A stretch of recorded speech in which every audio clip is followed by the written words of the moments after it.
Dhallywood megastar Shakib Khan গতকালই ৪৬ বছরে পা রাখলেন। নায়কের জন্মদিন উপলক্ষে আয়োজনেও কমতি ছিল না। বিশেষ এই দিনটিকে বড় ছেলে আবরাম খান জয়ের সঙ্গে কেক কেটে উদযাপন করলেন শাকিব খান। শুক্রবার ২৮শে মার্চ রাতে এক ফেসবুক পোস্টে কিছু ছবি পোস্ট করেছেন চিত্রনায়িকা অপু বিশ্বাস। সেখানে দেখা যায় ছেলে আবরামের সঙ্গে খুনসুটিতে মেতে উঠেছেন শাকিব। নায়কের জন্য আনা হয়েছে একটি সুন্দর লাল কেক। সেখানে আবরামের তরফ থেকে লেখা হ্যাপি বার্থডে মাই কিং পাপা।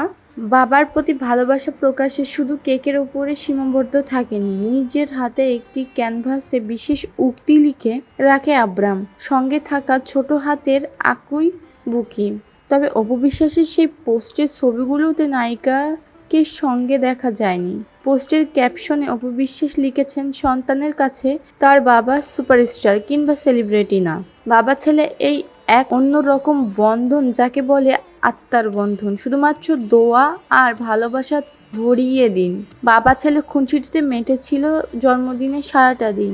অপুর এই পোস্টে অনুরাগীদের সাড়াও ছিল দেখার মতো। মেগাস্টারকে জন্মদিনের শুভেচ্ছা সহ বাবা সন্তানকেও ভালোবাসা ভরিয়ে দেন তারা। এর আগে সাকিবকে প্রশংসা করে সামাজিক মাধ্যমে জন্মদিনের শুভেচ্ছা জানান অপু বুবলি দুজনেই। এই সময় প্রাক্তন স্বামীকে তারা সম্বোধন করেন নানা তকমায়।